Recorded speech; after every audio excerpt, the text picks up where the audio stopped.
So I had a question about your beginning at Ohio State. Yeah. Is it true that Urban Meyer said that he didn't give you an offer because he said you couldn't catch?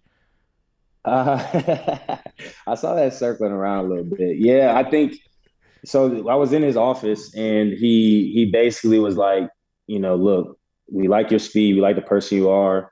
We don't really know too much about you because I got invited to a camp on like I think Coach Combs, who was the DB coach, he was my recruiter. So he came to my high school early June. And by that next week I was visiting Ohio State. So they didn't really know who I was. And I finished the workout. I was the fastest kid at the camp. I was killing it. And then Coach Meyer was like, you're going like Coach Combs was like, you're gonna get this, or this. But usually you don't get the middle thumb. And so of course I go in there, I'm super excited. I'm thinking about to get an offer.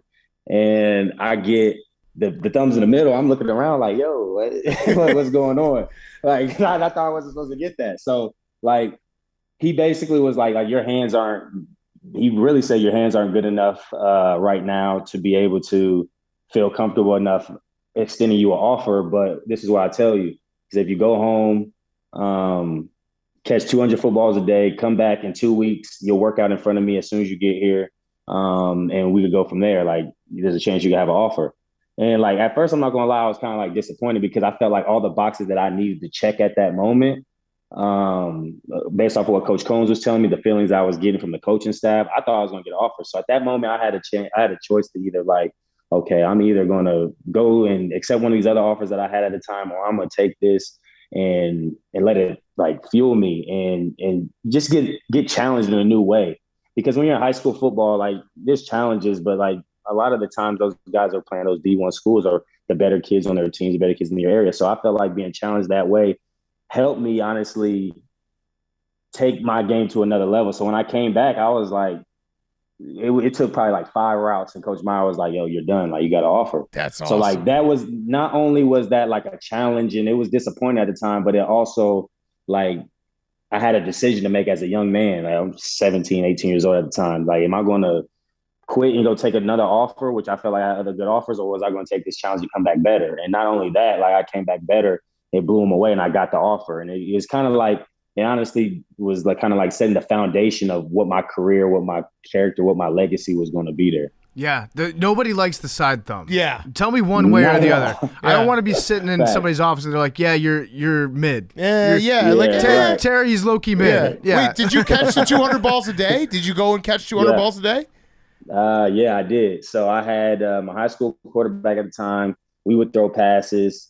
My dad was throwing me passes. My mom was throwing me passes. My neighbor across the street was throwing me passes. Like I dead ass like caught 200 footballs every That's single awesome. day for 2 weeks. And I came back and he saw the significant improvement right there. And that's when it clicked for me because I loved Ohio State. It was close to home, the great tradition that's there, the chance to win national championships, the chance to go to the NFL.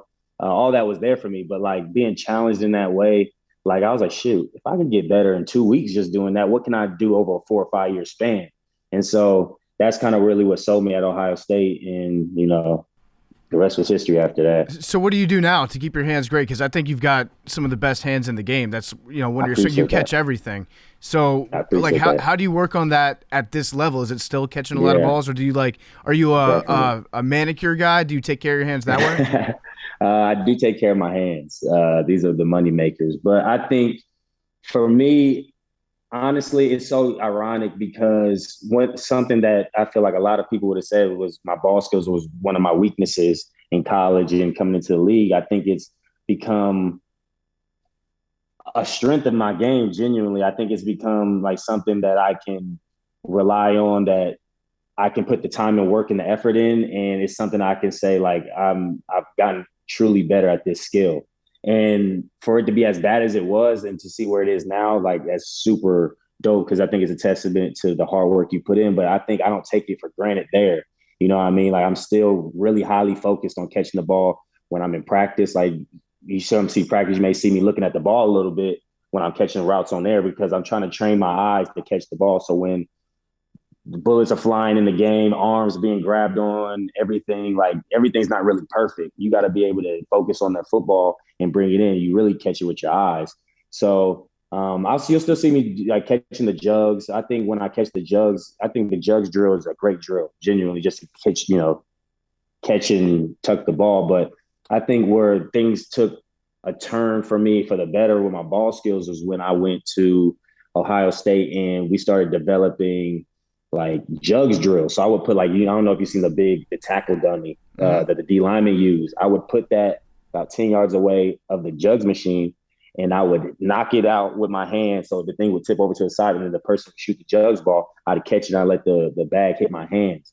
And so that was kind of just simulating just not the contested catch of the bag hitting your hands, but also like your obstructive vision. Sometimes you're not going to be able to see when the ball's thrown, but you got to be able to track it and bring it in. So I definitely still work on those things in practice. Like the attention to detail is really what I feel like becomes the habit, because you're going to revert to your habits come the game. Like it's hard to do something in the game that you've never practiced before. Yeah. I like that next level jugs drills. Yeah. You're taking it. It makes more sense to do that because, I'm sure the jugs machine, it gives you good luck, especially if, you're just standing 7-8 yards away. It's a quick catch. You get the hand-eye coordination. But also like having the tackling dummy involved, hitting your hands, feels like that's it adds like a little more realism to the game. So I feel like that's a smart thing to do. Yeah.